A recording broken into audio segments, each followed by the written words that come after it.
Hi everyone, it's me Brain of Cubing, and today I wanted to update you on 3 new cubes that I got. There will be no unboxing because I have already unboxed the package. It wasn't possible for me at the time to record an unboxing, but I just couldn't wait to open the package, so I hope you can forgive me for that.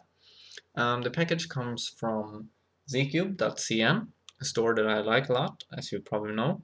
I think this was the third time I ordered from them in a short time span. First of all, I wanted to show you this. They included it for free. A clear cube stand. They included cube stands last time. And this one, they included another cube stand, a clear one, which looks really nice. So anyway, let's start with this. This is a floppy cube, as you can see. And I just decided to order. I think they haven't had this one in stock for very long. But I saw it and I think it was like $1 or $2, and I didn't have a floppy cube except for the 2x2 that I made myself, so I decided to get one. And as you can probably see if you are paying attention, this isn't just a standard floppy cube that turns like this. It can actually do 90-degree turns like this, so it is a shape-shifting floppy cube. So once all scrambled up, it looks pretty cool. But the shape-shifting doesn't add that much to the challenge. I've actually never solved a regular floppy cube, and I certainly haven't solved a shape-shifting one, but it was no problem for me to figure this out, and I think that even if you have never seen one of these before, you could probably figure it out in a minute or two. But it's still a pretty fun puzzle, and since it is only one layer, it's great to have in your back pocket if you want to bring it with you.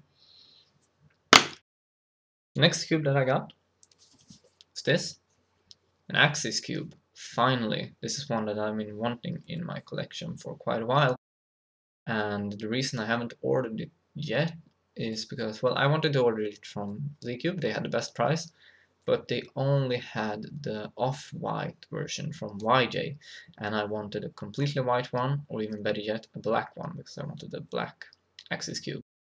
And when I finally saw that they had a black one in stock, I ordered it immediately. This is not the YJ one though, it is the DN Cheng, and it's a great puzzle. It turns pretty well. It locks up sometimes, but I think that has more to do with me having a little trouble with aligning the pieces. You can understand why when you look at it.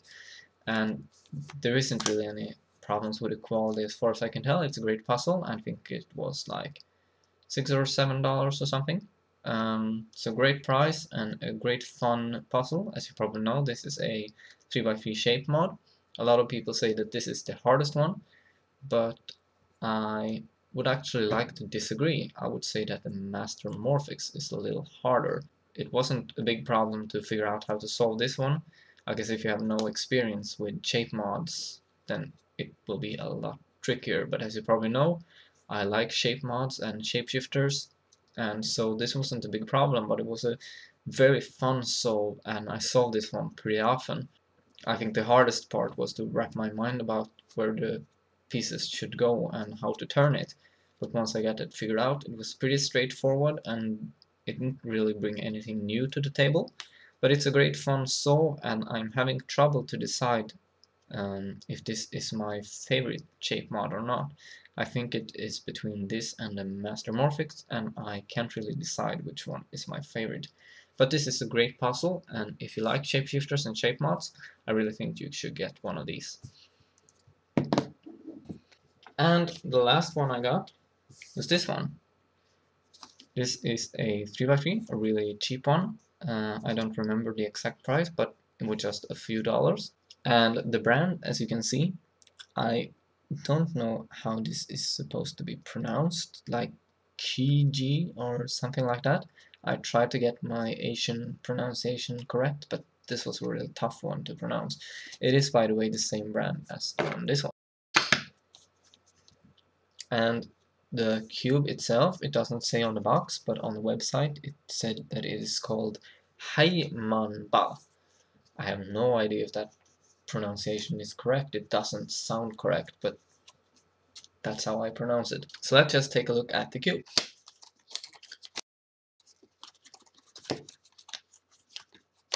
So this is a stickerless cube, and one of the interesting things here is that the pamphlet that you get is actually not made of paper.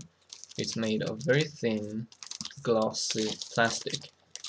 But other than that, it's not really interesting. It is the same standard pamphlet that you always get, completely in Chinese, so I have no use of it whatsoever. And here is the cube. And so this is a really cheap cube, and I didn't know what to expect from it, but it actually turns pretty well. I haven't even lubed this one, and as you can see, it still performs pretty well. The corner cutting isn't that great. It can do line to line. It can't do 45, but a little more than line to line. And it can do a little bit of reverse. Yeah, at least half a QB. Not really more than that, but half a QB with some force, and less than that, it does pretty well. So performing algorithms fast on this one isn't a big problem.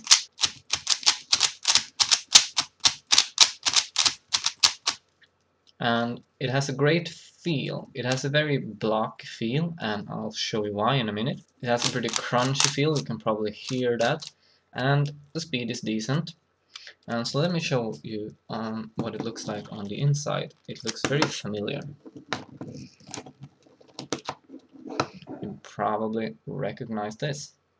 So just like the Fancon, this is a Diane knockoff, but this isn't a Zanshin knockoff, it is a GuHong knockoff, and we can compare it. So as you can see, it has these sort of, it has this little indent here on the edge piece, but the average shape is the same.